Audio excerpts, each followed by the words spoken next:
Entire ethics is interconnected. मैंने यही interconnectedness use करा था अपने पूरे के पूरे एथिक्स पेपर में, and God wish 133 I scored, which is one of the best scores, I think. लेकिन we need you as the lecturer. We need you as someone who tells the story. That I'll do. That है I'll ना do. course. That I'll do for the entire lecture course. I'll complete it for sure. मैंने ये कभी किसी के topper के answer में नहीं देखा है। मैंने जितनों में देखा है, मैंने कभी नहीं सुना कि उन्होंने लिखा हो कि आई रिजाइन। मैं एक कदम आगे जाता था यहाँ पे, मैं सिर्फ ऑप्शन एक्सप्लोर नहीं करता था, मैं ऑप्शन एक्सप्लोर करने के बाद वहां पे लिखता था कि इस ऑप्शन के लेने के फायदे क्या हैं। एथिक्स का पेपर एक सिंगल ऐसा पेपर है जो एक पूरा अपने आप में सब्जेक्ट है। बाकी जीएस के पेपर्स में ज्योग्राफी, इकोनॉमिक्स, हिस्ट्री ऐसे मिले जुले सब्जेक्ट हैं, तो इंडिविजुअल स्कोर करने में दिक्कत आती है।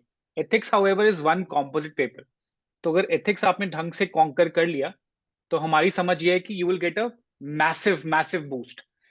सो इस सेशन में I had a chat with Aditya before कि यार Aditya, we need your mentorship and active advisory sessions कि एथिक्स फॉर बिगिनर्स अगर हम सोच के चले तो आप बताओ अपने 3-4 साल का पूरा एक्सपीरियंस लेके how to be design that course. तो एथिक्स का webinar of the Aditya, please take it up, बताओ how this session will progress so that everyone knows क्या क्या एक्सपेक्ट करना है अभी। Thank you so much, Rohit Bhaiya, and thank you for inviting me to the session today and giving me this platform. जहाँ पे at least I can bring a change with respect to at least ethics. See, मतलब before delving into ethics ना, मैं in fact मैं एक anecdote शुरू करूँगा. See, I am a fan of Ayn Rand. मैं हमेशा आपसे डिस्कस करता रहता हूँ ना कि मैं बुक्स वगैरह पढ़ता हूँ, तो now coming straight back to the point. तो मैंने आयन रैंड की एक बुक पढ़ी, मतलब अभी पूरा नहीं पढ़ा है मैंने, in fact that book is still with me, bag में पड़ा होगा मेरे। The book's name is romantic manifesto. जब हम कहते हैं अच्छा। What is romantic, then we simply do not mean to take it in a lover's point of view, कि एक लवर होगा, दो लवर्स होंगे, they will come into, I am using the word lover. I am being gender neutral because with the current dynamics of the world today, we have gender fluidity concept also. So do not take it in a very mock way or a mockery way. But today, how the things are unfolding ना, उस हिसाब से तो हमें यही लग रहा है कि we need to be very minutely detail oriented with respect to our ethics. तो जब मैं कहता हूँ कि what is romantic, तो romantic का simple मतलब ये होता है कि if you feel that you have a free will, और आप सोचते हैं कि if you can take your decision based on those free wills where nature is a co participant not fate, then you are a romantic. थोड़ा विस्तार से बताओ।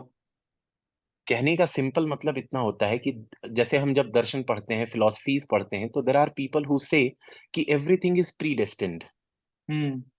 ठीक है, no matter what you do, that will not change something which is hmm. already written into your hmm. bhagya. So hmm. nature is at work. No matter where you hmm. are born, it is everything predestined, pre-decided. Hmm. Okay, something like Leibniz monads, कि they come with a hmm. pre-established harmony. वो उसी harmony में आते हैं, उसी harmony में काम करते हैं और उसी हारमनी में चले जाते हैं। हम्म। हम्म। पर रोमांटिक का सिंपल मतलब इतना होता है कि no, I am not of that view. मेरा मानना है कि I can influence my decisions, I can change that part, where nature is only a participant. Nature will provide me that particular platform और उस प्लेटफॉर्म पे आकर के मैं काम करूंगा। तो दिस इज कॉल्ड रोमांटिक। अब पर्पस Got ये it. उठता है कि मेनी माइट बी थिंकिंग कि आखिर इस पूरे के पूरे कहानी का एथिक्स से क्या लेना देना है। इससे एथिक्स का यही लेना देना है कि the moment you decide that you can influence your actions, the that moment your conscience comes into play. यहाँ पे Okay. बहुत सारे बच्चे हैं जो कि गलती करने वाले होंगे, अंदर से एक अंतरात्मा की आवाज आती है, why I am taking up this challenge, क्योंकि अभी कुछ साल पहले ही एक क्वेश्चन आया था, what is known as voice of conscience, crisis of conscience. तो अगर आपको कंसाइंस ही नहीं पता, everybody is saying no sound, no sound, no sound. नहीं, I think these people are not connecting or you know, they're not clicking on dial up with cellular. Thank you so much. So the आ रही है moment आवाज। you become a romantic person now, you take things into your own control, no matter what nature dictates. You hmm. try to influence your decisions, और यही हम्म। Ethics का काम शुरू हो जाता है। इसीलिए पूरा का पूरा एथिक्स डील करने से पहले ना, मैं इस पार्ट ऑफ जो आयन रैंड की फिलॉसफी था, मैं उसको लेके आना चाहता था। अब एथिक्स में हम इंटर करें उससे पहले दो चीजें मैं पहले क्लियर कर लूंगा. One thing is called sense of life, the second thing is called philosophy of life. Hmm जब एक बच्चा पैदा होता है ना, he has no idea what is reason, what is rationality, what are things, what are something like that. उसको भूख लगती है, वो रोता है, माँ को एक सिग्नल जाता है that there is something wrong with this child and I need to take action. Hmm The child is acting on behest of his own sense of life, but mother is acting on the behest of philosophy of life. The child cannot reason in the beginning when he is born, but mother can reason. If you all guys can understand this particular analogy now, I think ethics is done. Ethics इससे ज्यादा कुछ है ही नहीं. The moment you take things into your own control, ethics is done. और यही काम मैं आसान करने वाला हूं आपका. तो एथिक्स को हम डील अब करेंगे.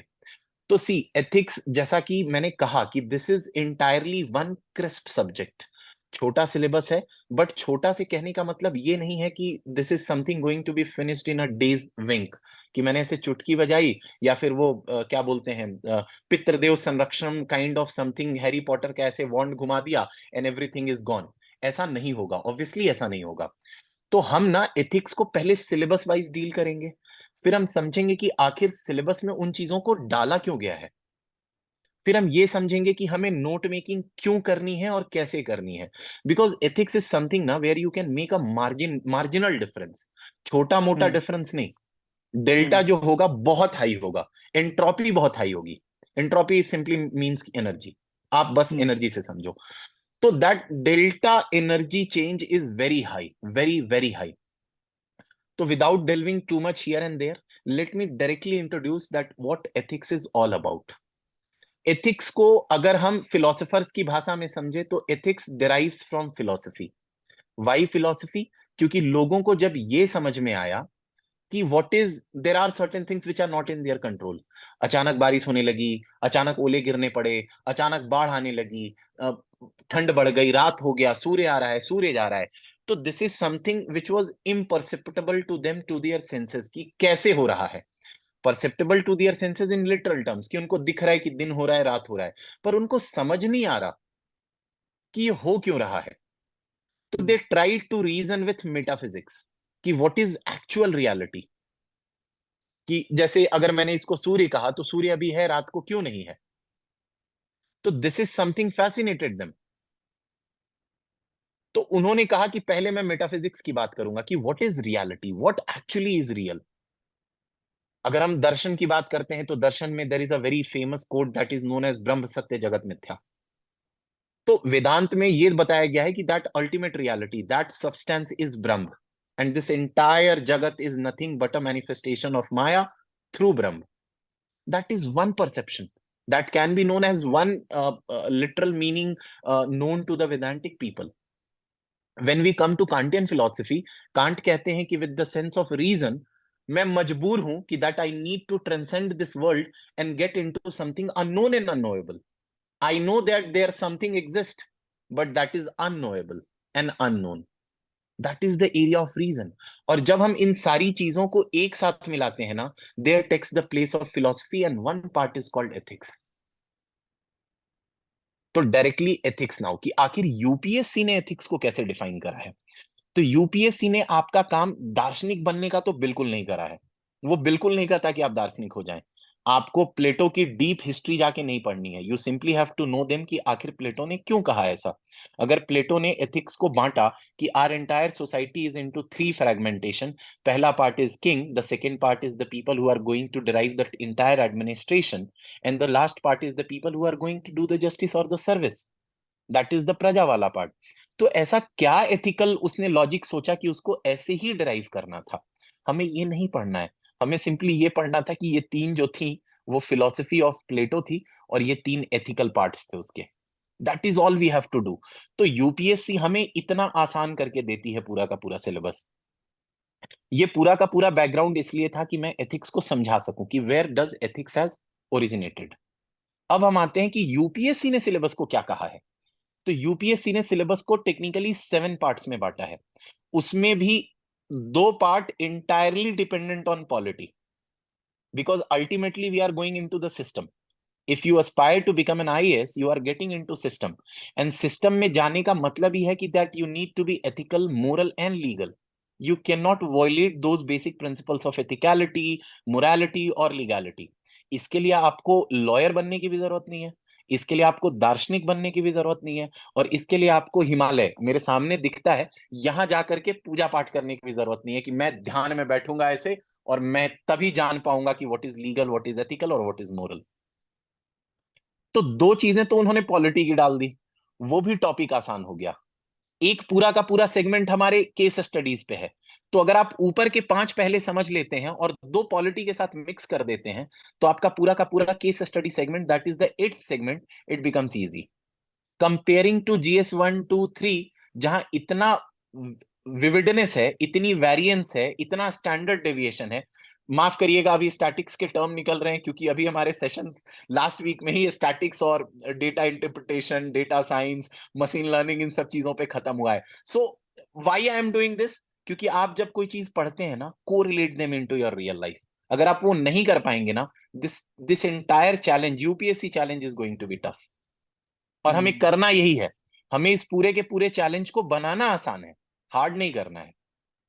अब लोगों को लग रहा होगा कि बहुत सर ने भाषण दे दिया है, तो अब मैं सिलेबस पे आ जाता हूं। तो the first unit of our syllabus is simply ethics and its sources. अब जब एथिक्स एंड सोर्सेस की जब हम बात करेंगे तो उनमें आएगा कि एथिक्स क्या है, एथिक्स क्यों है, कहां से ओरिजिनेट होता है। अब जब सोर्सेस जब हम पढ़ेंगे तो आगे की लाइन लिखी हुई है relationship with the family, friends, school and all everything. तो सिलेबस में ही लिखा हुआ है कि सोर्स क्या क्या होंगे, अगर if we can minutely read that part. तो ये पूरा का पूरा पहला जो यूनिट है ना, वो सिर्फ यही डील करता है कि एथिक्स होता क्या है, उसके सोर्स क्या हैं, और उन सोर्स के साथ उनका इंटरप्ले कैसे है। अब अगर आपको ये समझ नहीं आ रहा है कि इंटरप्ले क्या होता है, तो मैं इसको रियल वर्ल्ड से कोरिलेट करता हूं। ये कोरिलेशन बहुत इंपॉर्टेंट हो जाता है। मैं क्यों बार बार इस पे इंफेसाइज कर रहा हूं, क्योंकि ethics is not a very literal term, it's an abstraction. Abstraction का मतलब क्या होता है कि जब आप किसी सुंदर चीज को देखते हो ना, तो आप सुंदरता को परसीव करते हो, लेकिन उस सुंदरता को बताने के लिए आपको एक सेंस ऑफ लाइफ से फिलॉसफी ऑफ लाइफ में जाना पड़ता है। You need abstractions. तो मैं अब उस एथिक्स एंड सोर्सेस को ना रियल वर्ल्ड में एग्जाम्पल के तौर पे बताना चाहता हूं। Let's say I am a son to my father. तो मेरे फादर के साथ मेरा इंटरडायनेमिक्स प्ले क्या होगा, मेरे और उनके बीच का रिलेशन क्या है, अगर वो मुझे डांटते हैं तो मैं कैसे रिएक्ट करता हूं, this is known as interplay.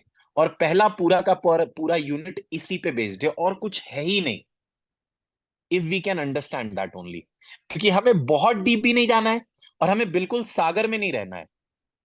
सागर का एनालॉजी क्यों ले रहा हूं, आप बार बार नोटिस करिएगा, मैं बार बार यहां एग्जांपल्स की बात करूंगा। रीजन बिंग इसलिए क्योंकि पूरा का पूरा एथिक्स एग्जांपल बेस्ड होता है। अगर आप एग्जांपल्स नहीं देंगे, you will never be able to substantiate your particular point. अगर मैं कह दूं कि मैं ऑनेस्ट हूं, तो सिर्फ कह देने से मैं ऑनेस्ट नहीं हो जाऊंगा। I need to substantiate it with certain examples. इसीलिए एग्जाम्पल और उदाहरण इसीलिए इंपॉर्टेंट हो जाते हैं। सागर का एग्जाम्पल क्यों लिया मैंने, क्योंकि सागर के बिल्कुल डीप जाना मुश्किल है, जाओगे खो जाओगे। सागर के छिछले पार्ट में कुछ नहीं मिलता। It is always that part where the sunlight is maximum. इसीलिए हमें थोड़ा डूबना है, पूरा नीचे नहीं जाना। इस तरीके से हमारा पहला यूनिट खत्म होता है। Second unit is your attitude. जब हम एटीट्यूड की बात करते हैं ना, तो जैसे जैसे एक बड़ा लिटरल टर्म बच्चे आपस में बात करते हैं, इसमें बड़ा एटीट्यूड है। मैं उनको करेक्ट करना चाहूंगा। Attitude as such neutral subject होता है एथिक्स का। जब हम उसको क्वांटिफाई करते हैं ना, then it becomes either neutral attitude, bad attitude और अ गुड एटीट्यूड। अगर मैं ये कहता हूं कि मैं लेट्स से मैं ज्यादा पेट्रोल वाले वाहन नहीं यूज करना चाहता हूं, मैं पब्लिक ट्रांसपोर्ट का यूज करना चाहता हूं, इट सिंपली मींस कि मेरा जो एटीट्यूड है ना with respect to environment, it is good. Bad attitude का एग्जांपल क्या होता है, कि सपोज करिए कि कोई इंसान मेरे साथ अच्छे व्यू के साथ अप्रोच करता है, वो मेरा भला चाहता है, पर मैं उसके साथ बदतमीजी कर देता हूं, तो this is known as bad attitude. मैंने यहां एग्जाम्पल इसलिए पहले लिया क्योंकि attitude is nothing but what you make others perceive about you, what is your reaction to others। how you perceive things and how you react, this is known as attitude. Simple and that's all. इससे ज्यादा आपको load लेना ही नहीं है attitude में. Then हाँ, obviously चीज है, when we'll try to read about the theory, there are certain components which are part of the theory which you'll need to learn. कुछ नहीं करना है, गूगल करोगे. मैं since I will be taking over the entire sessions and courses, तो मैं उसमें सारी की सारी चीजें डील करूंगा कि एटीट्यूड क्या होता है, कैसे डील करते हैं, उसके कंपोनेंट्स क्या होते हैं. इस तरीके से हमारा एटीट्यूड चेंज हो जाता है. अब प्रश्न ये उठता है कि आखिर यूपीएससी ने एटीट्यूड को रखा क्यों है. एटीट्यूड इसलिए इंपॉर्टेंट हो जाता है क्योंकि see, in shorter runs we are going to be DM, district magistrate, और let's say we'll be starting as CEO of some zila panchayat. अगर मैं सीईओ भी बन रहा हूं किसी जिला पंचायत का, तो जिला पंचायत मतलब अब मैं यहां पॉलिटी लेकर के आऊंगा, क्योंकि उससे आपका समझना आसान हो जाएगा. जिला पंचायत का सिंपल मतलब होता है हमारा third tier of governance. Third tier of governance का मतलब यही होता है कि those who are serious aspirants who have joined me here, उनको पता होगा कि पंचायती राज इंस्टीट्यूशन में सर्टेन सब्जेक्ट्स होते हैं और अर्बन लोकल बॉडीज के लिए सर्टेन सब्जेक्ट्स होते हैं जो कि कॉन्स्टिट्यूशन में मैंडेटेड है. अब अगर एज एन एडमिनिस्ट्रेटर अगर मैं किसी सब्जेक्ट को उठा के काम करना चाहता हूं, तो मुझे बहुत श्योर होना पड़ेगा कि मेरा attitude with respect to different sections of the society कैसा है और मैं कैसे उस पॉलिसी को इंप्लीमेंट करूंगा. ये बहुत ही छोटे लेवल पे मैंने बात करी है अभी. Making a big change on the lowest of the rungs. Now coming to the policy making part. जब आप पॉलिसी मेकिंग कर रहे हो, तो you'll have to consider the entire country. जैसे आधार जब आया, तो Aadhaar was not for some certain section of people, it was for the entire country. जब मिड डे मील की बात करी गई, तो it was not for certain sections of people और certain children. It was to ensure कि लोग आए, बच्चे आए, उनको गुणवत्ता वाला भोजन मिले, so that their enrolment into the schools can increase. तो एक पॉलिसी मेकिंग पे कितना एटीट्यूडनल चेंज होना चाहिए, इसीलिए एटीट्यूड बहुत इंपॉर्टेंट हो जाता है. Now coming to the third unit of the ethics which is known as aptitude. Aptitude को सिंपल भाषा में ऐसे हम समझ सकते हैं कि जैसे मुझे गाना बड़ा पसंद है. अलग बात है कि मैं गाता हूं अच्छा कि नहीं, वो बात की चीज है, पर मुझे गाना बड़ा पसंद है, तो क्या ये मेरा एप्टीट्यूड हो गया? बिल्कुल नहीं. ये पैशन होता है कि मुझे गाना पसंद है, पर मैं अच्छा गा रहा हूं बुरा गा रहा हूं, दैट्स इररेलेवेंट. वो पैशन होता है. एप्टीट्यूड को ऐसे समझते हैं कि aptitude is something which is inherently into me. जैसे कुछ बच्चे आपने देखे होंगे, जैसे एक कौटिल्य करके एक लड़का था बिहार का, जो फास्टेस्ट कंप्यूटिंग कर पाता था. या फिर शकुंतला देवी, जिनको फर्स्ट विमेन कंप्यूटर और super computer of the human computer of the world कहा गया. तो जब हम किसी पर्टिकुलर इंसान को टैग कर रहे हैं, इट मींस कि उनमें कुछ तो ऐसा है जो कि उनको सेट अपार्ट करता है दूसरों से. तो this is known as inherent capacity, कि मैं इनहेरेंटली पैदा होते ही मेरे में कुछ ऐसे गुण थे जिनकी वजह से मैं बेटर था. जैसे लोग, माइकल फेलिप्स हैं, I think he is a swimmer. तो when a certain study was done on him, तो पता चला कि उनके विंग्स बहुत वाइड हैं. It means inherently he was good at swimming. Now coming to the skill part, जो कि हमारे एप्टीट्यूड के साथ ही जुड़ा हुआ है. मैं ये एग्जांपल्स इसलिए कोट कर रहा हूं क्योंकि बहुत बार क्या होता है ना कि बच्चों को समझ में नहीं आता कि एग्जांपल्स देने क्यों हैं. और ये मेरा पर्सनल एग्जांपल, मैं पर्सनल एग्जांपल के साथ ये कोट कर रहा हूं. मैंने जब एथिक्स का फर्स्ट टेस्ट लिखा था, मुझे अभी भी याद है, 48 नंबर आए थे. वो नंबर मैं कभी नहीं भूलूंगा, क्योंकि somehow that number is going to remain with me forever. I'm always going to be all India rank 48 for UPSC 2022. तो वो 48 नंबर जो आए, मुझे यहां डर तो लगा था, बट आई वॉज कॉन्फिडेंट कि अगर मेरे में गलती है तो I find those mistakes and I खत्म करूंगा उनको. तो मैंने यही पाया कि जब तक आप एग्जाम्पल से कोई चीज सब्सटैंसिएट नहीं करोगे ना, एथिक्स इज यूजलेस. अगर मैं कह दूं मैं अच्छा आदमी हूं, या फिर आप ही कह दें आप अच्छे इंसान हैं, कैसे सब्सटैंसिएट कर रहे हैं आप? तो इसीलिए एप्टीट्यूड का पार्ट भी इसीलिए इंपॉर्टेंट हो जाता है, क्योंकि आपको एग्जाम्पल देकर के सब्सटैंसिएट करना है.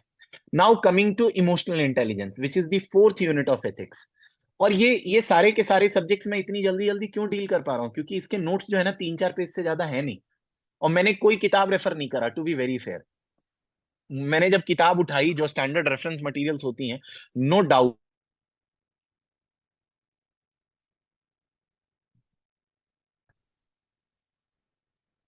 और मैंने अपना मेहनत वहां डायरेक्ट करा जहां पे मैं बेटर था. मैंने चीजों को खुद से समझने की कोशिश करी, और हर यूनिट को 3 से 4 पेज, 8 पेज, 9 पेज में खत्म कर दिया, जहां पे मुझे एक किताब में कम से कम 35-35, 40-40 पेज पढ़ने पड़ रहे थे। And I was not okay with those verbosity. मुझे लैंग्वेज समझ में नहीं आती थी, though my English is pretty good, I am grammatically very sound, but मुझे वो ग्रामर समझ नहीं आती थी। तो मैंने सारी की सारी चीजों को ना अपनी भाषा में, अपने लैंग्वेज में लिख के रखा। अपनी भाषा अपनी लैंग्वेज में कहां से सीखा? Article 350A and 350B। अभी जितने बच्चे भी पढ़ रहे हैं, लिख लीजिए इस आर्टिकल्स को, जाकर के अभी पॉलिटी में देखिएगा। You will get to know कि हमारी जो नेटिव भाषा होती है, हमारी जो मातृभाषा होती है, अगर आप उसमें चीजों को समझने की कोशिश करेंगे ना, you will be able to replicate them better. और जितने भी बच्चों ने, those who have come from my Telegram channels, they might be knowing कि मेरा पूरा का पूरा जो, अगर पॉलिटी का आप नोट्स खोलेंगे ना, that is not in one language. मैंने कहीं कहीं पे बिहारी भी लिखा है कि अरे ई वाला ऐसे होगा, ई वाला ऐसे जा है, ई वाला ऐसे करल जा है। Why I did this? ताकि मेरे मेंटल मेमोरी में ये लॉन्ग टर्म इफेक्ट रहे और चीजों को मैं बार बार रिकॉल कर सकूं। Now coming to the fourth part, which is known as, or the fourth unit, which is known as emotional intelligence. Emotion सबको पता है, जितने भी दिल टूटे आशिक होते हैं, in fact I was also once upon a time, even I had a breakup. रोना is natural, this is an emotion. ये कुछ नहीं था, ये इमोशन था। इमोशनल इंटेलिजेंस क्या होता है कि ब्रेकअप के बाद अगर मैं रोने के बजाय उन सारी चीजों को इंटरनलाइज करता हूं in favour of mind, this is known as emotional intelligence. ये बहुत ही सिंपल भाषा में है, लोगों को लग रहा होगा कि इतनी आसान भाषा कैसे। यही करा है सर मैंने इससे एक्स्ट्रा कुछ नहीं किया। Emotions is nothing but a psychological response to a stimuli. कुछ स्ट्यूमली हुआ, किसी ने आके आपको एक थप्पड़ मारा, आपका अंदर से मन किया रोना, that is a psychological response. So emotions को केमिस्ट्री की भाषा में और साइक की भाषा में, विथ रिस्पेक्ट टू माइंड, हम साइकोलॉजिकल रिएक्शन कहते हैं और साइकोलॉजिकल रिस्पॉन्स कहते हैं। But when based on that psychological response, अगर हम उन चीजों को कंट्रोल करना सीख लें, डाइवर्ट करना सीख लें, उसके अराउंड रीजनिंग करना सीख लें, this becomes are nothing but emotional intelligence. और कुछ है ही नहीं। ये सारी की सारी चीजें क्यों इंपॉर्टेंट है? क्योंकि एंटायर एथिक्स इज इंटरकनेक्टेड। मैंने यही इंटरकनेक्टेडनेस यूज करा था अपने पूरे के पूरे एथिक्स पेपर में, and God wish 133 I scored, which is one of the best scores I think. Third या फोर्थ होना चाहिए या फिफ्थ होना चाहिए in the candidates who are selected for the final. तो ये सारी चीजें आपको इंटरकनेक्ट करनी पड़ेंगी, तो this becomes a part of your emotional intelligence. अब प्रश्न उठता है कि यूपीएससी ने इमोशनल इंटेलिजेंस क्यों रखा? अब सपोज करिए कि आप जा रहे हैं, let's say you are N SP, आप किसी जिला के एसपी हैं, आप जा रहे हैं, रास्ते में किसी क्रिमिनल को आपने देख लिया, आप उत्तेजित होते हैं और आपने गोली मार दिया। क्या ये सही होगा या गलत होगा? ये बिल्कुल गलत होगा, क्योंकि as an SP your mandate is to ensure law and order, not to take law into your own hands. बहुत लोगों को लगता होगा कि हम सिंघम बन जाएंगे। नहीं सर, सिंघम नहीं बन सकते हैं आप। यहाँ फिल्म को अलग रखिए, रियल लाइफ में डिफरेंशिएशन बहुत जरूरी है। As administrators there are certain goals which we need to achieve.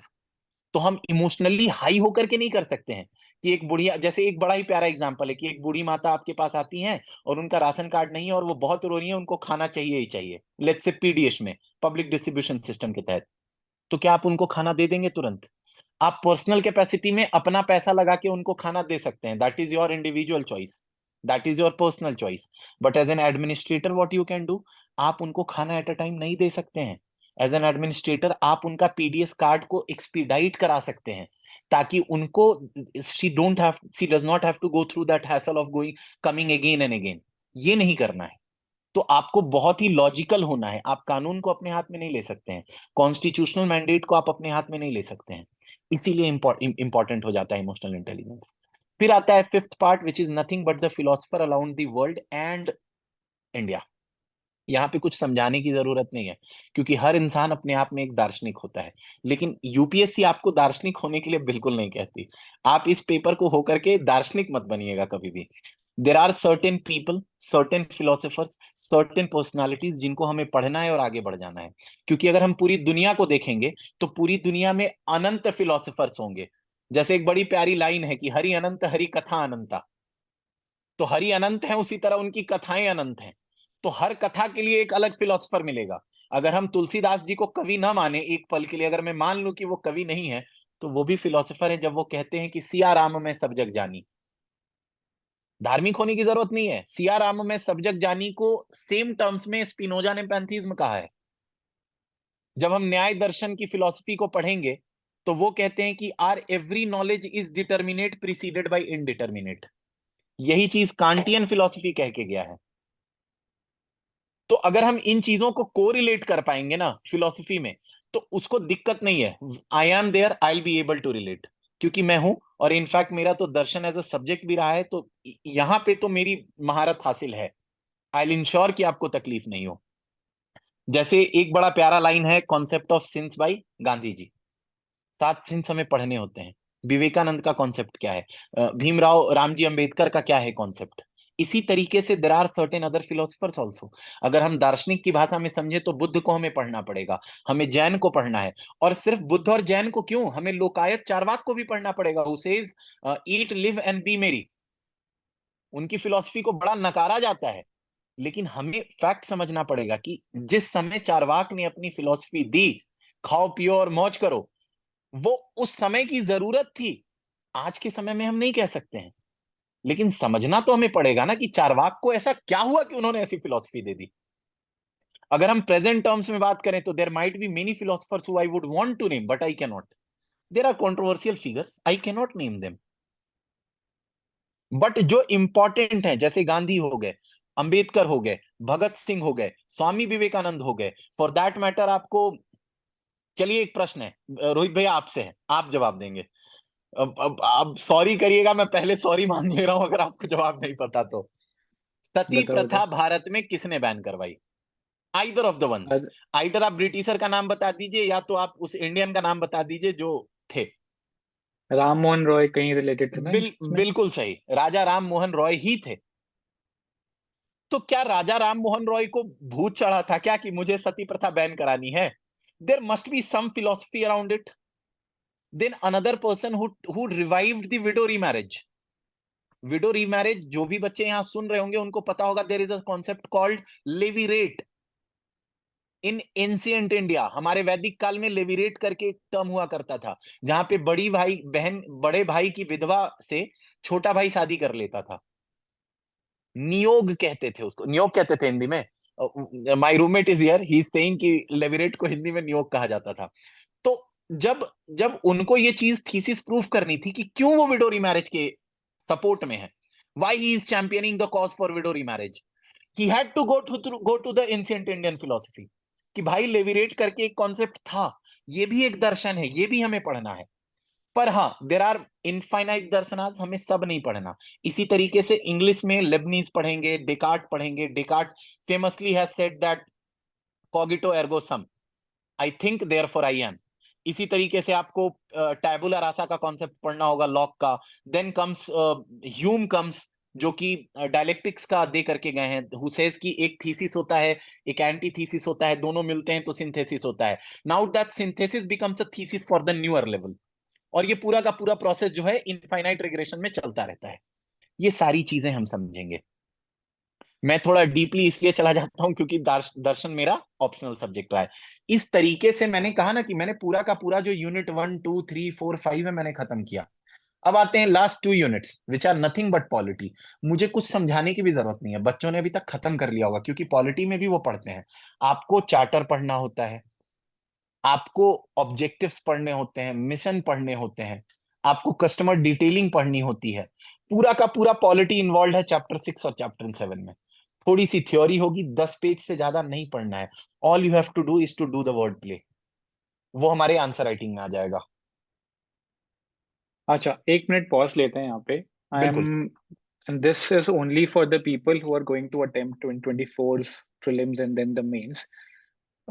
Mention the questions which you have till now. अभी तक अगर कुछ भी पढ़ाई की है पॉलिटी एथिक्स की, तो एथिक्स को लेके जो भी सवाल हो वो mention in the comment section. Will take it up with Aditya as he goes further.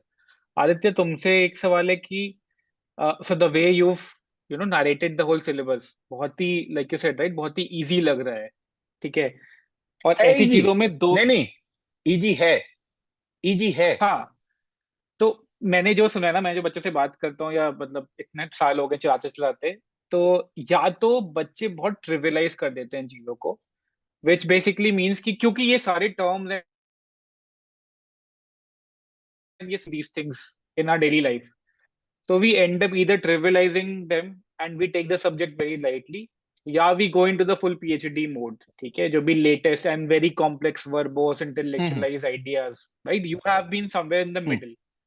मुझे अगर एक एग्जांपल लेके बता सकते हो ना फॉर द ऑडियंस कि कोई एक्चुअल क्वेश्चन जो आया होगा and how did you attempt it, and उस क्वेश्चन को एक बिगिनर जो ढंग से नहीं पढ़ रहा है, जो ट्रिविलाइज करके देख रहा है सब्जेक्ट को, वो कहाँ अटेम्प्ट करेगा और क्या मिस कर चुकेगा, एंड तुमने जब अटेम्प्ट किया था एक्चुअल पेपर में तो व्हाट लेवल यू पी, तो just to get a sense of actual ethics paper question and answer could be anything. मैं इसको डायरेक्टली केस स्टडी डील कर लेता हूँ। इट हाँ विल ठीक है, widen the horizon of thinking also.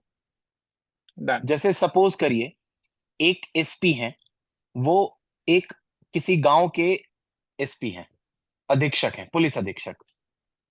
अब वहां पे कोई गैर कानूनी एक्टिविटी हो रही है, लेट्स से माइनिंग हो रही है, जो नहीं होना चाहिए, अवैध खनन हो रहा है, इलीगल माइनिंग हो हम्म. रही है। और उस इलीगल माइनिंग को चलाने वाला जो मसल मैन है, वहां के लोकल जो एमएलए साहब हैं, उनका वो स्ट्रांग मैन है। अब अगर आप एक्शन लेंगे तो ऑब्वियस सी चीज है कि एमएलए आप पे प्रेशर बनाएगा। ये पूरा का पूरा सिनेरियो मैंने दे दिया। प्रश्न कैसे आते हैं इस बार के, जो मैंने प्रश्न जो जिस साल मैंने फेस करा था 2022 का, मींस 2023 का मैंने पूरा नहीं देखा था, but I think the pattern was the same. Questions यही होते हैं, what are the ethical dilemmas involve in this. अब बच्चे सोच नहीं पाते कि एथिकल डिलेमास हैं क्या। Ethical dilemmas are nothing but two ध्रुवीय opposite ethics which are at odds. Okay. बहुत ही सिंपल लाइन है। जब दो एथिक्स आपस में आपको दिखें कि लड़ने लग गए हैं, अगर मैं एक को चुनूंगा तो दूसरे में चैलेंज आ जाएगा। ये एथिकल हम्म. डिलेमा होता है। बहुत ही सिंपल तरीका है ये। मैं ये तरीका इसलिए बता रहा हूं क्योंकि अगर आपको एथिक्स के वर्ड्स पता है ना, आप इसको लिख दीजिएगा और आपको कुछ नहीं करना है। Exploration is the key in ethics. First question. Okay. Second question जो यूजुअली आता है, what are the stakeholders involve in this entire scenario. अब मैंने अभी जो बोला उसमें स्टेक होल्डर्स का सिंपल मतलब ये होता है कि इस पूरे के पूरे केस में कौन कौन से लोग प्रभावित हो रहे हैं। सिर्फ स्टेक होल्डिंग का मतलब ये नहीं होता है कि जो लोग उसमें डायरेक्टली इन्वॉल्व हैं, प्रभावित भी जो हो रहे हैं ना, वो भी स्टेक होल्डर होते हैं। जैसे अगर मैं बात करूं कि इलीगल माइनिंग हो रही है, it means you are stripping away the state of their revenue. Hmm. तो क्या स्टेट एक स्टेक होल्डर नहीं होगा इसमें? बिल्कुल होगा। अगर इलीगल माइनिंग हो रही है, आप गलत तरीके से कचरा कहीं डंप कर रहे होंगे, क्या वहां की सोसाइटी, जो वहां का सोसाइटी है, क्या वो उसमें स्टेक होल्डर नहीं बनेगा? बिल्कुल बनेगा। तो ये तीसरा क्वेश्चन आता है कि दूसरा क्वेश्चन आता है कि स्टेक होल्डर्स क्या क्या होंगे। अब जो तीसरा क्वेश्चन सबसे इंपॉर्टेंट आता है, जो मैंने डील करा, मैं इसीलिए एग्जांपल के साथ ले रहा हूं कि what are the options available to you as an SP. अगर आप उसकी जगह पे होते तो आप क्या क्या ऑप्शंस एक्सप्लोर करते। देखिए क्वेश्चन बहुत क्लियरली बोल रहा है कि आपको ऑप्शन एक्सप्लोर करने हैं, लेने के लिए भी नहीं पूछा है तीसरे क्वेश्चन में। वो क्वेश्चन आप कौन सा लोगे, ऑप्शन, वो चौथे में आएगा क्वेश्चन कि आप कौन सा क्वेश्चन लेते। ठीक है। तो हम्म. तीसरा क्वेश्चन जब आपसे कहता है कि आपको ऑप्शन एक्सप्लोर करते हैं, बच्चे हम्म. एक ऑप्शन हमेशा भूल जाते हैं कि मैं नौकरी रिजाइन करके छोड़ दूंगा। मैंने ये कभी किसी के टॉपर के आंसर में नहीं देखा है। मैंने जितनों में देखा है, मैंने कभी नहीं सुना कि उन्होंने लिखा हो कि आई रिजाइन। मैं एक कदम आगे जाता था यहाँ पे, मैं सिर्फ ऑप्शन एक्सप्लोर नहीं करता था, मैं ऑप्शन एक्सप्लोर करने के बाद वहां पे लिखता था कि इस ऑप्शन के लेने के फायदे क्या हैं। अगर सपोज करिए कि एज एन एफसी मैंने नौकरी छोड़ दी कि भैया मेरे से नहीं होगा, मैं तो नौकरी छोड़ रहा हूँ, क्यों? क्योंकि आई can not handle the pressure from the MLA और फ्रॉम दी मसल मैन। इसके फायदे क्या क्या है? मैं सेफ हो गया। अरे भाई वो मसल मैन है, गोली मरवा देगा, खत्म कहानी। तो फर्स्ट फायदा, मेरी इंडिविजुअल सिक्योरिटी। अगर शादीशुदा हो तो परिवार की भी सिक्योरिटी, है ना? तो दीज आर प्रोज। कॉन्स क्या क्या है? पहला, एब्डिकेशन ऑफ ड्यूटी। आपको एक ड्यूटी दी गई थी, आपने उसको त्याग कर दिया। दूसरा, constitutional inconsistency into your morality, कि आपको एक कार्य दिया गया था, आपने उसको छोड़ दिया। Word play is the only thing that you will do. दूसरा तरीका क्या हो सकता है कि मैं जाके डायरेक्टली स्ट्रॉन्गमैन से बात करूंगा, ये दूसरा ऑप्शन हो सकता है। तीसरा ऑप्शन क्या एक्सप्लोर हो सकता है, मैं जाकर के एमएलए से बात करूंगा। चौथा ऑप्शन क्या हो सकता है, मैं अपने सीनियर की हेल्प लूंगा। पांचवा ऑप्शन क्या हो सकता है, मैं आगे जो माइनिंग डिपार्टमेंट है उनकी हेल्प लेकर के उसको रोकने की कोशिश करूंगा। पांच ऑप्शन मैंने बैठे बैठे एक्सप्लोर कर दिए, और बच्चे कहते हैं कि सर मुझे ऑप्शंस एक्सप्लोर करने नहीं आते। You I just have to think think ज्यादा थोड़ा सा एक्स्ट्रा। कॉम्प्लेक्स अगर कर लेंगे लोग, हाँ आई थिंक अगर लोग ज्यादा कॉम्प्लेक्स कर लेंगे चीजों को तो नहीं, इतना सिंपल एक सोचना और सबसे एक सबसे बड़ी प्रॉब्लम है बेस्ट आंसर लिखना है। हम्म भाई हम्म 3 घंटे में ना तुम पेपर पूरा कर लो with limited understanding of the question that you have and whatever you have grasped over a period of time, कोई 2 साल से पढ़ रहे हैं, 1 साल से पढ़ रहे हैं, कोई 3 साल से पढ़ रहे हैं, आप वो वहां पे रेप्लिकेट कर पाओ, वही बहुत बड़ी बात हो जाती है। इसीलिए मैं हम्म कहता हूं कि concept clearance is the key to this examination. 100 mock test लगा करके अगर आप पेपर क्लियर कर रहे हैं, आई एम नॉट, मैं ये नहीं कह रहा हूं कि वो गलत कर रहे हैं, बट इन माई ओपिनियन आपको कॉन्सेप्ट बेसिक्स पे ज्यादा क्लियर होना चाहिए। दैट इज द नहीं, की। Make sense. यहाँ कौन कौन है जो 2024 को अटेम्प्ट कर रहा है एंड इसका सीरियस अटेम्प्ट 2024 में, एंड बताओ कि just want to have a sense of number. तो ये जो कोर्स है ना जिसका लिंक अभी रजिस्ट्रेशन लिंक, एंड स्पेशली क्योंकि ये आदित्य सर के टेलीग्राम ग्रुप से जनता आ रही है, we will be giving a early bird discount to everyone. ये course is going to be divided into I think 18 such lectures, right? Somewhere around that, Aditya. Approximately 14 to 16 and 2-3 more 14 to sessions for 16 the entire thing. for the entire thing, right? And the great thing about this जो मुझे अभी लग रही है कि इतनी सारी analogies and example से चीजें प्रकट की जा रही है कि मुझे ऑनेस्टली बहुत इजी लग रहा है। हेंस मेरा सवाल था कि यार ये इतना आसान है क्या, तो लोग स्कोर क्यों नहीं कर पाते यहाँ पे, विच इज वेयर। तो announcement is that the course link, course का लिंक अभी डाल दिया जाएगा यहाँ पे, एंड 2024 जो अटेम्प्ट कर रहा है वो तो definitely they should join it. The question to you Aditya is that कि तुम जो बता रहे हो बहुत सिंपल लग रहा है यार, it's almost looking like and simple है, साउंडिंग लाइक, है ना? सिंपल है। लोग फंसते कहाँ पे हैं फिर, फंस कहाँ पे रहे हैं लोग फिर? वो ब्लैंक हो जाते हैं। मैंने कहा ना कि सबसे बड़ा चैलेंज होता है एक तो टाइम का प्रेशर, और हम्म दूसरा सबसे बड़ा प्रेशर होता है कि आपको पेपर अटेम्प्ट नहीं करना आता है। मैं ये चीज हमेशा कहता हूं कि जब आप एथिक्स का पेपर लिख रहे हैं ना, तो सबसे पहले you need to complete your case studies, और बहुत ही क्लियर कट टाइमिंग के साथ आपको खत्म करना है। जैसे मैंने केस स्टडीज खत्म कर लिया था 105 मिनट में, खत्म। अच्छा 180 मिनट होता है, 105 मिनट में आपके क्वेश्चंस खत्म। एग्जैक्टली 6 केस स्टडीज होते हैं 20-20 नंबर के, 20 छक 120 नंबर हो गए। अगले 13 क्वेश्चन 10-10 मिनट के, 10-10 मार्क्स के होते हैं आपके, और मेरे पास एग्जैक्टली 75 मिनट्स होता है। अगर आप रफली 6.5 मिनट भी देंगे ना, 6 मिनट्स भी देंगे, you'll be able to cover. और वहां पे 6 मिनट भी नहीं लगेंगे, क्योंकि देर आर सर्टेन क्वेश्चन जहां पे डेफिनेशन मांगे गए होते हैं। इतना नहीं लिखना होता है, you just simply have to write the definition, 1 example 2 example. अब आप दो दो अब सपोज करिए, एक एक सबसे बड़ा चैलेंज, सपोज करिए कि 5 टर्म आपको डिस्क्राइब करने हैं, आपने 2 टर्म में 3-3 एग्जाम्पल लिख दिए, नीचे के 3 टर्म में एक भी एग्जाम्पल नहीं लिए। जो एग्जामिनर होगा ना, वो तुरंत असिमेट्री देखेगा। Human hmm mind works on symmetry. उनको हर चीज में पैटर्न चाहिए, उनको सिमेट्रिसिटी चाहिए। जैसे मैंने चश्मा पहना, 2 आंखें हैं इसलिए पहना, दोनों साइड से ये मूंछ है, आंखें नाक ये सारी चीजें, even between our lips there is a symmetry. Body को अगर आप देखोगे प्रोपोर्शन में होता है, unless there is something God willing. I am not saying on that part, but in certain perception there is simply symmetricity is at play. आप खुद भी कुछ बनाना चाहते हो तो सिमेट्रिक बनाना चाहते हो, घर भी सिमेट्रिसिटी दिखती है। तो ये गलती नहीं करनी है। That's fine. मैं बस ये कहना चाहता था कि इसको कोई हल, ethics is such a major major part of GS, and the way you told the syllabus looks like it's an obvious thing जो लोगों को एस कर लेनी चाहिए। Yet I find people who are very articulate otherwise they score very poor in ethics, you know. मैंने कहा ना, इतनी मोटी पीएचडी की किताब नहीं पढ़नी है। मैंने अपने हाँ नोट्स टेलीग्राम ग्रुप पे भी डाले हुए हैं, 8-8 9-9 पेज में पूरा का पूरा टॉपिक कवर्ड है, क्योंकि हाँ आई हाँ। Worked on my conceptual clarity, not on making this much of notes. Great great great.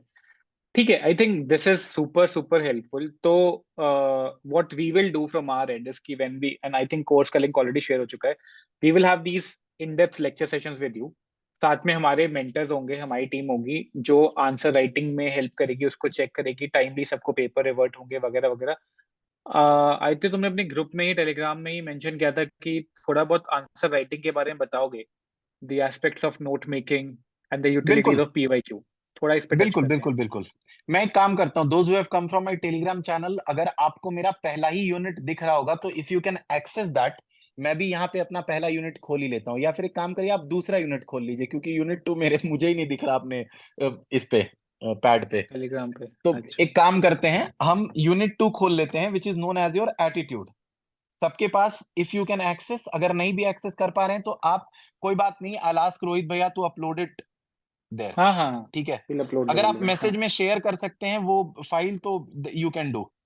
तो देखिए, नोट मेकिंग का सिंपल तरीका ये होता है ना कि जब हम एटीट्यूड को अगर आप पढ़ रहे हैं, मैंने यूनिट 2 लिया है, आपको सबसे पहले सिलेबस पार्ट को देखना है। अपने मन से किताब नहीं उठा लेनी है कि ये किताब जो था ना इस वाले टॉपर ने कहा था, प्लीज उस पर मत जाइए। आपको यूपीएससी ने, भारतीय आपको हमारी लोक सेवा संघ आयोग ने एक क्लियरली रिटन, हवा में भी बात नहीं करी है उन्होंने, उन्होंने लिख के दिया है कि हमारे एटीट्यूड का पार्ट क्या होगा। उन्होंने एटीट्यूड लिखा है, सेमी कोलन दिया है, सॉरी कोलन दिया है, सेमी कॉलन कॉलन में कंफ्यूज रहता हूं, जो भी दिया है। उसके बाद उन्होंने लिखा है कंटेंट। तो सबसे पहले आपको यह समझना पड़ेगा कि जब उन्होंने एटीट्यूड लिखा है तो एटीट्यूड का पहले डेफिनेशन आप देखेंगे। फिर कंटेंट लिखा है, कंटेंट क्या होता है, तो हम बहुत ही प्यार से समझते हैं कि there is a model known as CAB, which is cognitive, then comes the affective part, then comes the behavioral part। इतना करने की भी जरूरत नहीं थी। जब मैंने जब अपने नोट्स बनाए हैं ना, you won't believe, unknowingly I have completed my attitude in the first chapter only. क्योंकि मैंने सबसे पहले बिलीफ सिस्टम को पढ़ा, उसके बाद मैंने वैल्यू सिस्टम को पढ़ा है, उसके बाद मैंने एटीट्यूड को पढ़ा है, then coming to the behaviour part. अब एटीट्यूड इसमें कहां से आ गया वो समझते हैं। एटीट्यूड के कंपोनेंट को हम कहते हैं CAB मॉडल। मैं एग्जांपल लेके दे रहा हूं ताकि नोट मेकिंग आसान हो जाए। जब हम कंटेंट की बात करते हैं तो कंटेंट का सिंपल मतलब ये होता है कि सपोज करिए कि आपको बॉक्स में आपने 10 गोलियां भर दी, तो दैट 10 गोलियां are nothing but the content of that box.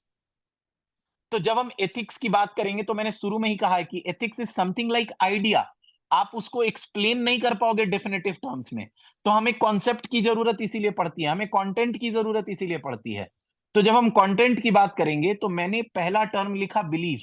Belief is nothing but your simplest and minutest manifestation of cognition. This is known as your cognitive component of the attitude. Now coming to the second part which is known as affective component. मैं belief से value system पे आया था, क्यों?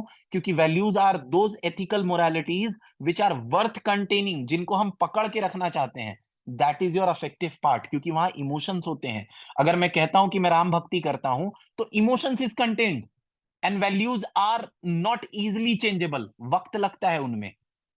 ये हमारा affective component था। And last comes the behaviour part. तो मैंने unknowingly belief, value, then coming to your attitude part and lastly the behaviour part, मैंने एटीट्यूड को शुरू में ही खत्म कर दिया था। तो this becomes your note making, कि आपको पहले जब आप बात करोगे एटीट्यूड की तो एटीट्यूड का डेफिनेशन पढ़ोगे। किसी किताब में मत जाना प्लीज, कोई किताब नहीं यार, कोई हेल्प नहीं करता किताब। आप एटीट्यूड का डेफिनेशन लिखोगे, लिखने की जरूरत नहीं है। There is a prepaid notes by me and that is more than enough, I am telling you. Then content part, मैं अपने मन से नहीं बताऊंगा, गूगल कर लो। मैंने कहा ना, दार्शनिक बनने की जरूरत नहीं है। There have been many philosophers behind me जो करके गए हैं, आपका काम आसान करके गए हैं। Then comes a structure model. Structure क्या होता है? अरे कंटेंट पढ़ लिया तो कैब मॉडल ही तो स्ट्रक्चर है, कि पहले कॉग्निशन काम करेगा, फिर अफेक्शन काम करेगा, फिर हमारा बिहेवियर काम करेगा। This is your entire structure of that particular attitude. मैंने कहा ना कि मैं अभी बैठ के 10 मिनट में पूरा एटीट्यूड खत्म कर सकता हूं, वो इसलिए क्योंकि I have ingratiated it into my conscience. Now coming to its function. Function क्या होता है? आपको 10-10 पेज लिखने की जरूरत नहीं है एक लाइन में। आप एटीट्यूड के जब आप फंक्शंस को देखोगे, मैंने क्या लिखा था मैं आपको यहां पे पढ़ के बता देता हूं। The first was knowledge function, the second was utilitarian principle, third was ego defence, क्योंकि ego contains your cognitive aspect and affective component which is your values. जैसे मैं देश से प्रेम करता हूं, कोई मेरे देश के खिलाफ बोलेगा तो मेरा एटीट्यूड उसके लिए कैसा हो जाना चाहिए? खराब। That is an ego defence. मैं अपने ईगो को सेटिस्फाई कर सकता हूं कि अगर मुझे देश से प्रेम है, जैसे army people they on in event of any fight, जैसे हम हमेशा सुनते हैं डोकलाम की फाइट, वहां पे चाइनीज सोल्जर्स को हमारे सोल्जर्स ने जो स्कर्मस हुई, वी नो द हिस्ट्री। हम्म वो क्या हम्म था? वो एटीट्यूड था। For what? Ego defence. भाई मेरा देश मुझे जान से प्यारा है। That is a part of function also of attitude. And last comes your value expression. कैसे? अगर मैं कहता हूं कि मुझे गाड़ी, पेट्रोल वाली गाड़ी में ना जाके मैं पब्लिक ट्रांसपोर्ट में जाऊंगा, this is an attitude of me. तो मैं कौन सी वैल्यू एक्सप्रेस कर रहा हूं? कि मेरा वैल्यू एक्सप्रेशन ये है कि मैं पर्यावरण की रक्षा करना चाहता हूं। अगर मैं रास्ते में किसी, कोई इंसान गिर गया है, सपोज करिए कि उसको धक्का लग गया, इफ माई एटीट्यूड इज ओवरबियरिंग, मैं हेल्प नहीं करूंगा। पर अगर मेरा एटीट्यूड ह्यूमैनिटी के लिए है, मैं जाके उसकी हेल्प करूंगा, तो my attitude is also value expression, कि मेरा एक्सप्रेशन कैसा है। जैसे आपने मेरे से अभी एक प्रश्न पूछा कि लेट्स से कि तू आंसर राइटिंग को कैसे डील करेगा। अगर मेरा एटीट्यूड खराब होता, अगर मुझे वैल्यू एक्सप्रेशन ये करना होता कि no I am not going to help you, मैं सीधे कह देता मैं नहीं करूंगा help. This is a bad attitude. It is a value expression. Value expression का सिंपल मतलब ये होता है कि वो वैल्यूज, वो एथिक्स जो मेरे लिए प्रिय हैं, मैं उनको कैसे शो कर रहा हूं। This becomes the third part of your function, its influence and relationship with thought and behaviour. अभी मैंने पीछे ही पूरा डील कर दिया, जब मैंने कॉग्निशन की बात करी, बिलीफ की बात करी, वैल्यू सिस्टम की बात करी। अब कैसे हम इसको डील करते हैं बिहेवियर के साथ। जैसे सपोज करिए कि मैंने कहा कि मुझे पर्यावरण की बड़ी चिंता है, लेकिन सपोज करिए मेरे पास आ गए 500 करोड़ और जाकर के मैंने पेंट हाउस खरीद लिया, नीचे एस्टन मार्टिन लगा दी, तो क्या मैं पर्यावरण की रक्षा कर रहा हूं? तो एटीट्यूड और बिहेवियर में ये डिफरेंस भी फिर हमें पढ़ना होता है। Then comes moral and political attitude. Political attitude क्या है? कुछ लोग पॉलिटिकली अपैथेटिक होते हैं, भाई मुझे मतलब ही नहीं है, पॉलिटिक्स से मुझे मतलब ही नहीं है। Then there are certain people who are so much ingrained into politics. जैसे अभी चुनाव हुए हैं, रिजल्ट आने थे, लोग बैठ के दिन भर बैठ के पोल रिजल्ट देखेंगे, एग्जिट पोल देखेंगे कि भाई कौन जीत रहा, कौन जीत रहा। तो ये इंपॉर्टेंट हो जाता है। This becomes a part of your moral and political attitudes. And last come the social influence and persuasion. अब प्रश्न ये उठता है कि अचानक से एटीट्यूड में सोशल इन्फ्लुएंस एंड परसुएशन कहां से आ गया? जब गांधी जी राम राज्य की बात करते हैं तो that was a kind of attitude he professed. उसी राम राज्य के चलते 73rd and 74th constitutional amendment act हुआ, व्हेन ही सेड कि मुझे ग्रास रूट लेवल पे डेमोक्रेसी चाहिए। मैं ये एग्जांपल्स इसलिए कोट कर पा रहा हूं क्योंकि there is a conceptual clarity in me, that's all. आपको एग्जांपल हम्म रटने की भी जरूरत नहीं है। If there is a conceptual clarity, you can make examples, you can write examples, that's all. इससे ज्यादा कहना ही नहीं है। This is more than enough for you to make the entire note making. और मेरे ये नोट्स मुझे अभी भी याद है, 12 पेज में पूरा पूरा एटीट्यूड खत्म है। वो भी मैंने बड़ा बड़ा लिखा है और आधा आधा पेज छोड़ के लिखा है कि अगर जस्ट इन केस कभी मुझे कुछ और ऐड करना हुआ तो मैं कहाँ करूंगा। तो रफली 8 to 10 बहुत पेजेस। बढ़िया। एक चीज बताओ, does it also help in interview? जितना ढंग से ये सब समझ लिया, दुनिया समझ ली, did it help you in your बिल्कुल interview as well? You scored one of बिल्कुल द हाईएस्ट बिल्कुल इन इंटरव्यूज आल्सो।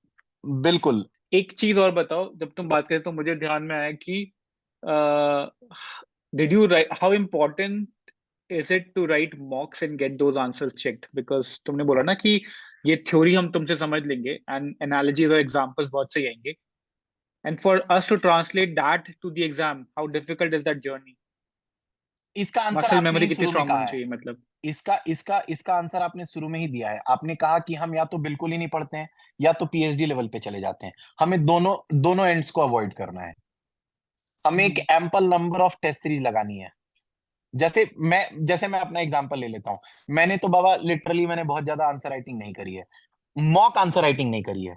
लेकिन इसका मतलब ये नहीं है कि क्वेश्चंस कभी कभी प्रैक्टिस नहीं किया है। रैंडम एक दो क्वेश्चन किसी के साथ डील कर लिया, बात कर लिया।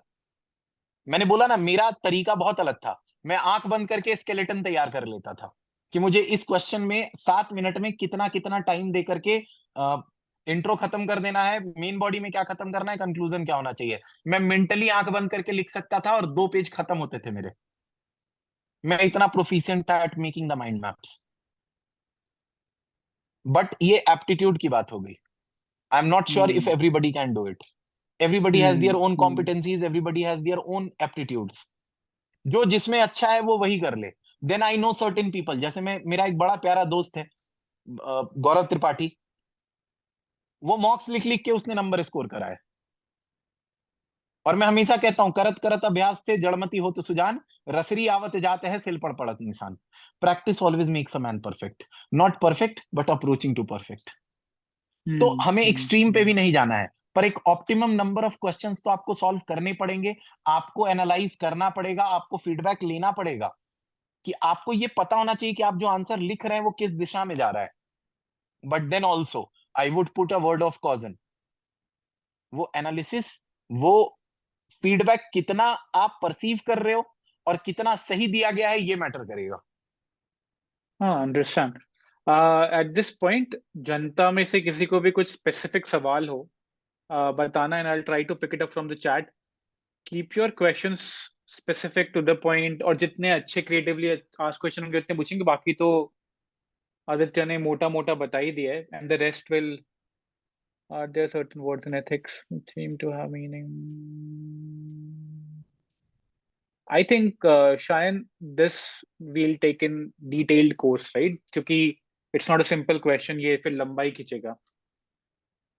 This is an online course. Yes, the recordings will be available if you miss the lectures, but but recordings में कुछ कुछ पार्ट वो जो मैंने बोला ना, वो प्लीज वो बिना मुझे वाउच नहीं, कराए not मत this. भेजिएगा, कुछ कुछ कट कर दीजिएगा। नहीं, not for this. ये कह रहे हैं कि the course के अंदर जो recordings होंगी, जो Zoom lectures होंगे, उसकी recordings That मिल is जाए। your part to take care. That is not mine. I'll simply take the course. I am not हाँ, interested more Aditya is than that. only That here is to, my only part. Aditya has been was a student, while he was preparing. So we'll see about the lectures, but I would recommend everyone to watch live. ठीक है? Apart from history, geography, यहाँ पे non ethics के सवाल मत पूछो तो better है।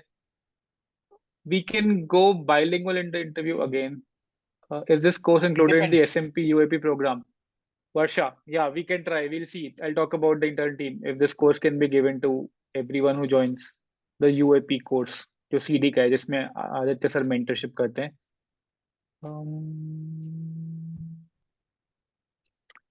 One interesting question Nandini asks: expressing the understanding in answers is very important. That's a skill. Would you polish that as well? How did you go about it? How मैंने did you जैसे कहा get ना कि about good articulation? Was it an aptitude, or did you get better at it? नहीं, this is something which I have cultivated over time. एक बड़ी प्यारी line है, शायद कबीरदास जी की है, कि धीरे धीरे रे मना धीरे धीरे होए, माली सींचे 100 घड़ा ऋतु आए फल होए। तो देखिए, it has taken me time. मैं हमेशा कहता हूं, this this might appear very novice to others, क्योंकि लोगों को लगता होगा कि पता नहीं ये पढ़ते पढ़ते थे कि नहीं थे, but I was a voracious reader. Rohit भैया, आपको Hmm. पता है ये बात। But I Hmm. I Hmm, still hmm. I still remember, not during UPSC days, but मुझे अभी भी याद है कि जब मैं कैट एग्जाम दे रहा था, मुझे अभी भी याद है कि साल में आई थिंक कि I have read more than 150 books. Nice.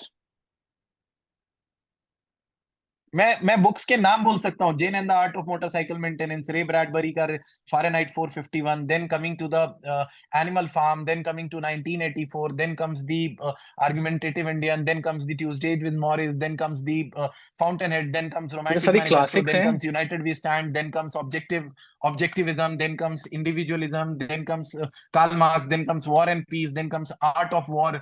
Multiple Hindi के तो इतने सारे हैं which people might not have seen. और एक Hmm. किताब जो मैं हमेशा पढ़ता हूं, मेरे पास हमेशा होती है, रामचरितमानस। चलिए दिखाऊंगा नहीं, पर हमेशा होती है मेरे पास। उसके अलावा मेरे पास एक दो बुक रनिंग होती है। तो articulation is something which you cultivate over time, not overnight. और एक बात बड़ी प्यारी सी कही गई है, I am reiterating the same thing, that Rome was not built in a day. एक दिन में रोम नहीं बना था। It takes time. आप हार्ड वर्क से नहीं भाग सकते हैं, प्लीज इस चीज को समझिए। व्हेन आई से दैट की ethics is doable and it can be done in a very limited short period of time, there is a conceptual clarity that you all need। तो आपको ये समझना पड़ेगा कि हार्ड वर्क है, hard work से नहीं भाग सकते हैं आप, वो Fair करना enough. पड़ेगा। I think that's a good answer. Sunita says that my question is conceptual clarity sometimes makes the answer vague. Nahi, it doesn't. We'll take it later. Please tell us most about the course. So, okay, a lot of people have asked about the course. Is it this should be the final course? They should not go for any other, the old vanguards of ethics जो पढ़ा रहे हैं, the pretty अगर costly मैं courses out there. If I am see अब मुझे दूसरों का नहीं पता, क्योंकि मैंने कहा ना कि मैंने ना तो कोई किताब रेफर करा है, ना मैं तो आपको भी कहता हूँ कि मैंने सिविल दिल्ली का भी कोई जनरल स्टडीज कोर्स नहीं करा है, you know that. I have taken the hmm mentorship course to take me stay float on that.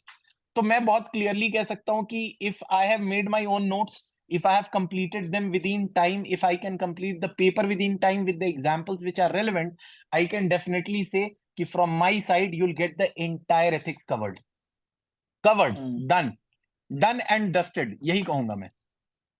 इससे ज्यादा perfect. I जरूरत नहीं think पड़ेगी। so not that's a only very course, definite answer.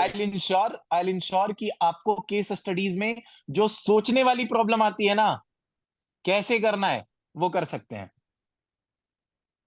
बढ़िया. I think that's a definite answer, right? There's because it's a closed group Zoom meeting. It's only for Aditya's Telegram group. हाँ, जिन भी लोगों को Aditya sir की proper year long वाली mentorship के अंदर आना है, when he takes Zoom sessions with people जो स्टडी ग्रुप के होते हैं, that is a UAP course, the super mentorship program जो उसका है. ड्रॉप इन अ नोट है उसका अलग से है. For ethics course honestly speaking, मतलब मैंने भी when we tried to make a course in CD for ethics specific, जो कि प्रीलिम से पहले कर लेना चाहिए. It's a very simple course और मजेदार है एथिक्स. आप अभी कर लो, it works as a charm. We only had Aditya in mind and we request Aditya कि यार प्लीज अपनी सारा जो तुमने नोट्स बनाए जितने नुआंसेस थे सबको लेके आओ. We need those Zoom live sessions. We will have our faculties to, get the decks, get the PPT, give all the reading material to the aspirants and check the papers, make sure that, आप जो blueprint दे रहे हो उसके हिसाब से ही answer checking वगैरह सब हो. लेकिन we need you as the lecturer, we need you as someone who tells the That story. that I'll do. That है I'll ना do. Course. That I'll do for the entire lecture course. I'll complete it for sure. Perfect. और कुछ भी नहीं चाहिए. So this is it guys. I think we are over 1 hour. Link दे रखा है कोर्स के लिए यहाँ. I think the course will be bilingual, English Hindi. आपके नोट्स होंगे रहते हैं यहाँ पे. हमारी तरफ से सारा रीडिंग मटेरियल मिल जाएगा. All other help in ethics will be there. किसी को भी लंबा मेंटरशिप चाहिए, जीएस एंड एवरीथिंग एल्स, उसके लिए यूएपी कोर्स है. आप टीम से बात कर सकते हो. अपना नंबर यहाँ पे छोड़ दो तो बता देंगे. If my team is here and if you guys have any more queries, please drop your number on the chat and we'll get to you. Uh, any other specific question? किसने भी ethics कहीं और से पढ़ा है या कोई problem ethics में जो आई हो? We'll take one or two last questions बोलिए ना। जिसमें कि कहीं से फेमस कोर्स या जो फेमस बुक्स होती हैं and there was a problem जो तुम वहां से भी सॉल्व नहीं कर पाए. Please mention it out here. कोई जो 2024 के लिए पढ़ रहा है. लोग नंबर्स ड्रॉप करें. Anyone?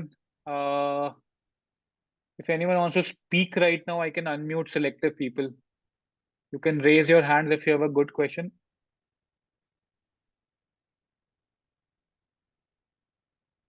Okay, let me see. अभिषेक, आप अपना सवाल आईपी आप अपने सवाल ड्रॉप कर दो and then I'll see if I can ask get you guys to speak up this question as well.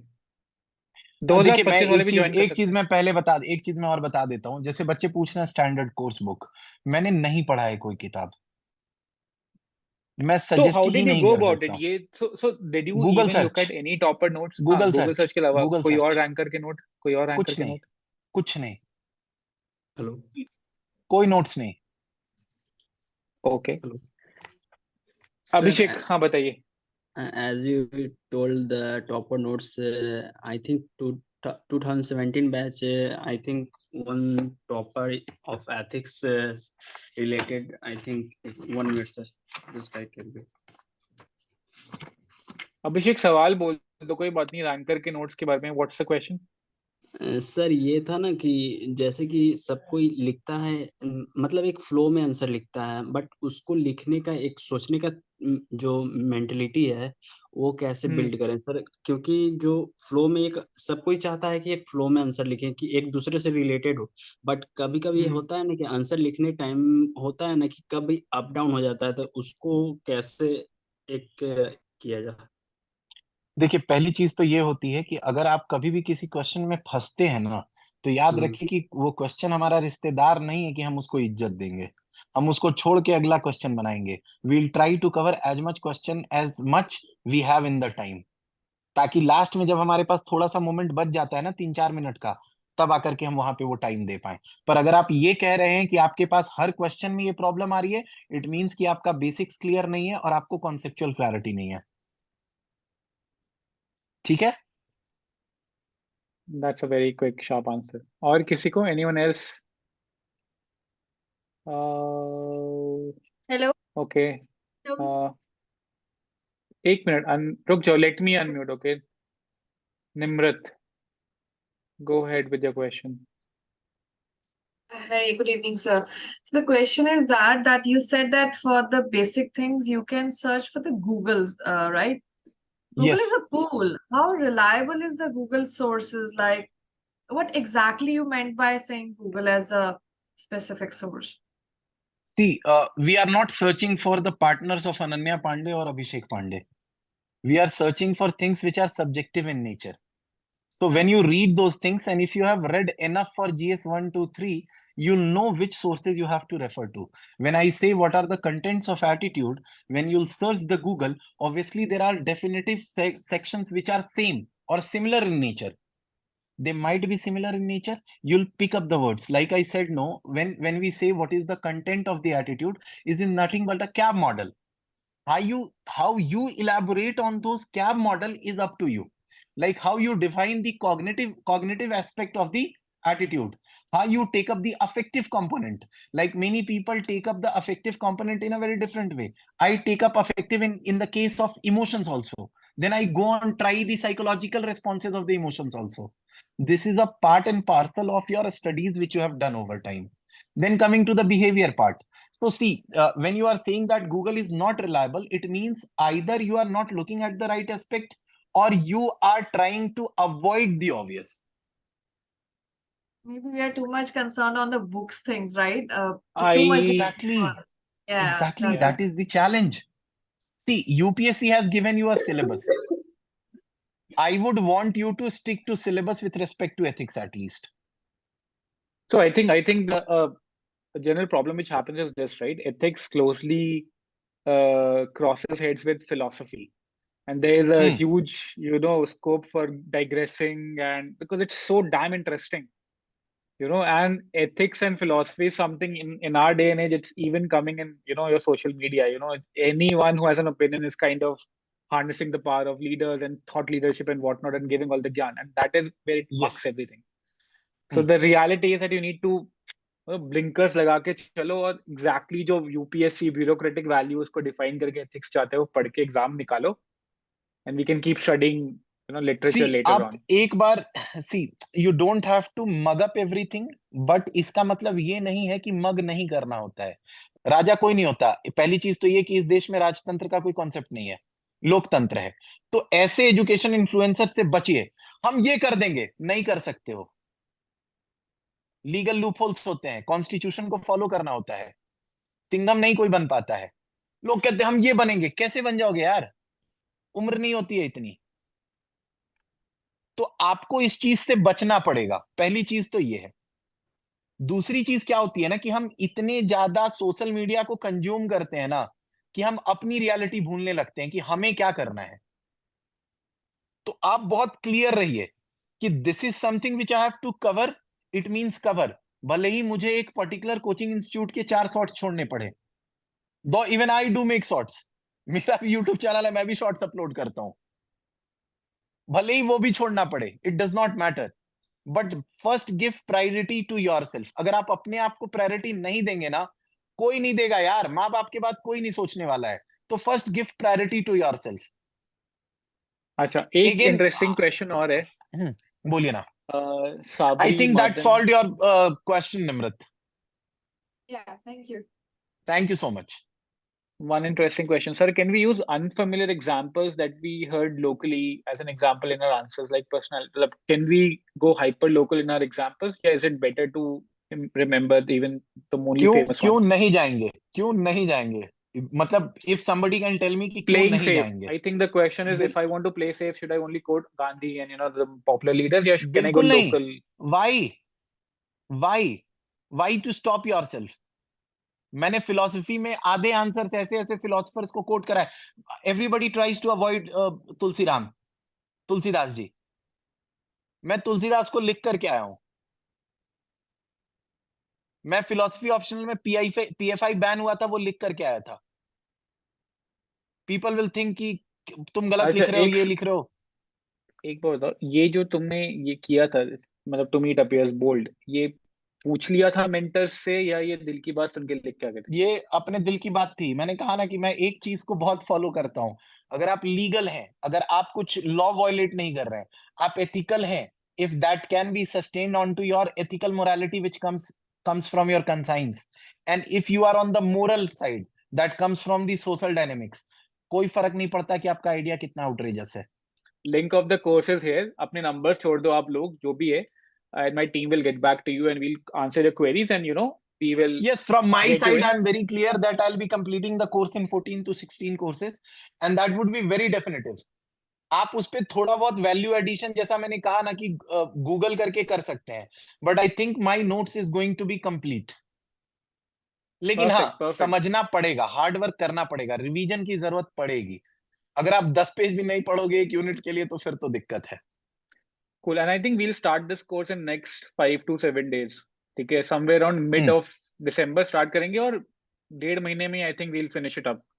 ठीक है, and more than than right, वो मोर देन इनफ। उसका एक अलग डेडिकेटेड टेलीग्राम ग्रुप बनेगा इस कोर्स का, और फिर वो फॉरएवर ओपन रहेगा जब तक आपका एग्जाम नहीं निकल जाता। You can ask questions, my mentors will be there, my teachers other than Aditya will also be there and will answer your questions. Perfect, thank you Aditya, lovely chatting. ठीक है, अपन बात करते हैं दोबारा। ग्रेट टू बिल्कुल हैव यू बिल्कुल। Again.